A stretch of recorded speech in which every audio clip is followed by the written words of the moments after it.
wabarakatuh. Anak-anak, sebelum pembelajaran kita mulai, jangan lupa untuk berdoa terlebih dahulu ya, agar pembelajaran kita hari ini diberikan kemudahan dan kelancaran.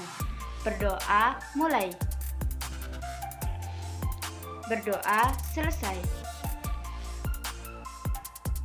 Anak-anak, pada pembelajaran kali ini kita sudah pada subtema 2, hebatnya cita-citaku. Setiap orang memiliki cita-cita untuk menjadi apa kelak di kemudian hari. Apapun cita-citamu, pasti kamu berharap menjadi orang yang hebat dan bermanfaat bagi lingkunganmu. Coba kalian perhatikan gambar berikut. Sebutkan nama profesi yang terdapat dalam gambar tersebut.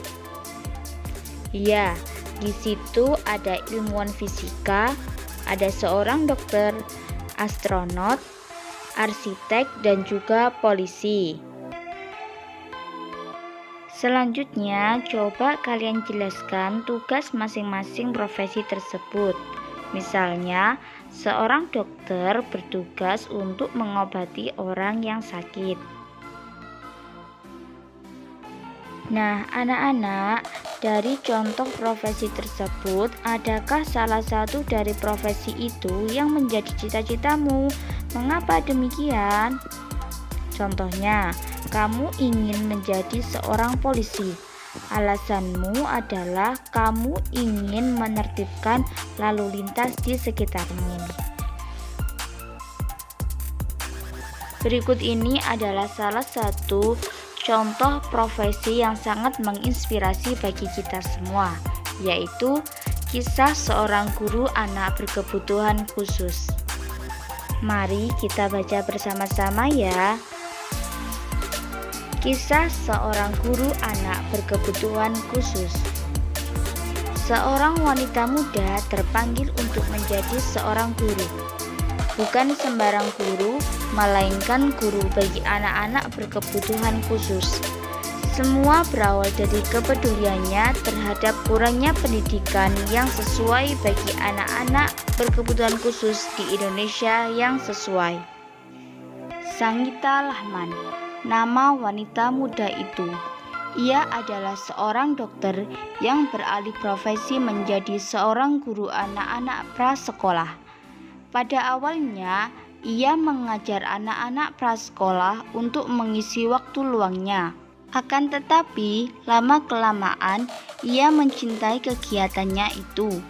Baginya, mengajar anak-anak prasekolah membuatnya mengerti tumbuh kembang anak yang akan mempengaruhi saat mereka dewasa kelak.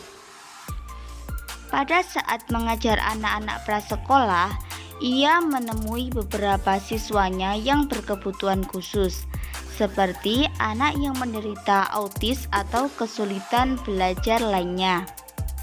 Anak-anak ini memerlukan cara pengajaran dan bimbingan khusus yang berbeda dengan anak-anak yang tidak berkebutuhan khusus. Ia melihat saat itu tidak banyak sekolah yang tahu bagaimana mengajar anak-anak tersebut. Sanggita kemudian memutuskan untuk menimba ilmu dan keterampilan yang membantunya untuk memahami anak-anak tersebut. Dengan demikian, ia dapat menjadi guru yang baik bagi anak-anak tersebut. Setelah kita membaca teks bacaan tersebut, mari kita menjawab pertanyaan bersama-sama ya. Siapakah Sanggita Lahman itu? Ya, Sanggita Lahman adalah seorang dokter yang beralih profesi menjadi guru anak-anak prasekolah.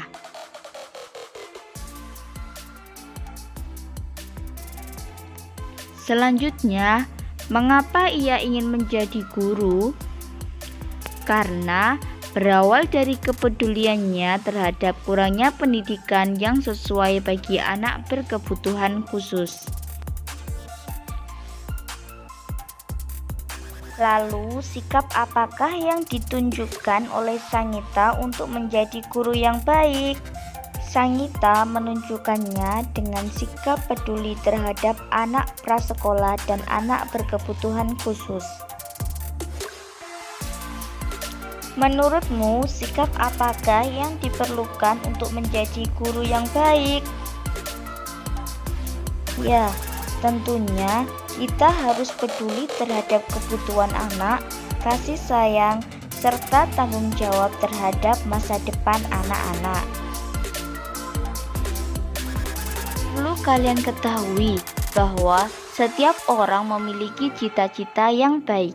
Tidak ada cita-cita yang tidak hebat.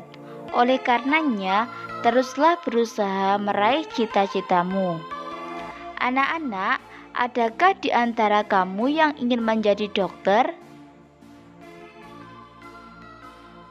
Nah, berikut ini ada contoh puisi yang berjudul Cita-Citaku.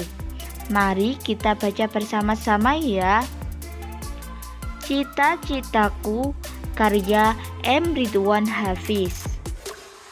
Cita-citaku ingin menjadi dokter, agar dapat menyembuhkan orang yang sakit. Cita-citaku ingin menjadi dokter, agar anak-anak menjadi sehat.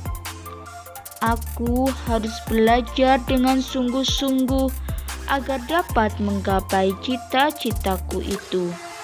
Aku harus belajar dengan sungguh-sungguh agar menjadi orang yang berguna bagi nusa dan bangsa.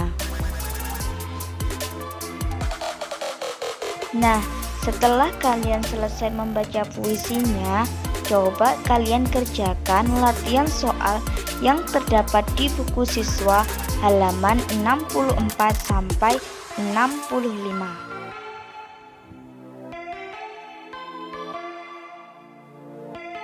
Anak-anak, selanjutnya coba kalian perhatikan gambar di samping.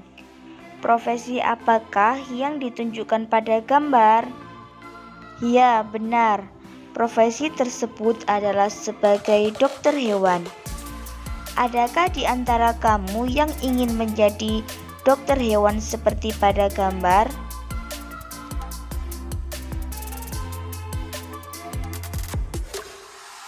Untuk menjadi dokter hewan, kamu harus mengetahui segala hal tentang hewan, termasuk daur hidupnya. Mengapa demikian? Tahapan pertumbuhan hewan dari kecil sampai dewasa disebut daur hidup hewan. Pada daur hidupnya, ada hewan yang mengalami perubahan bentuk, ada juga yang tidak. Hewan yang mengalami perubahan bentuk tubuh dalam daur hidupnya dikatakan mengalami proses metamorfosis. Proses metamorfosis yang terjadi pada hewan terbagi menjadi dua, yaitu metamorfosis sempurna dan metamorfosis tidak sempurna. Hewan yang mengalami metamorfosis sempurna mempunyai bentuk tubuh yang sangat berbeda pada setiap tahap hidupnya. Pada saat telur menetas, bentuk tubuh hewan tidak sama dengan bentuk induknya. Hewan yang mengalami metamorfosis tidak sempurna setelah menetas memiliki bentuk tubuh yang mirip dengan induknya. Pertama, kita akan membahas tentang daur hidup katak. Katak berkembang biak dengan cara bertelur di dalam air. Telur-telur itu akan menetas setelah kurang lebih 10 hari. Telur itu menetas menjadi berudu yang hidup di air.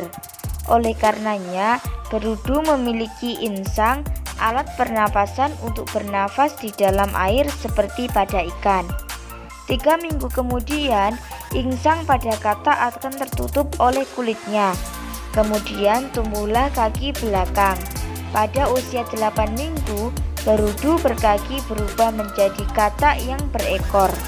Ekor itu kemudian akan memendek dan ia bernafas dengan paru-paru. Setelah pertumbuhan anggota tubuhnya sempurna, katak akan berubah menjadi katak dewasa.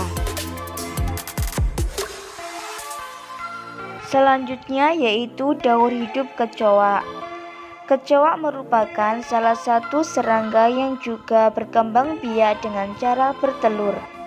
Setelah beberapa lama, telur kecoa akan berubah menjadi kecoa muda yang disebut nimfa.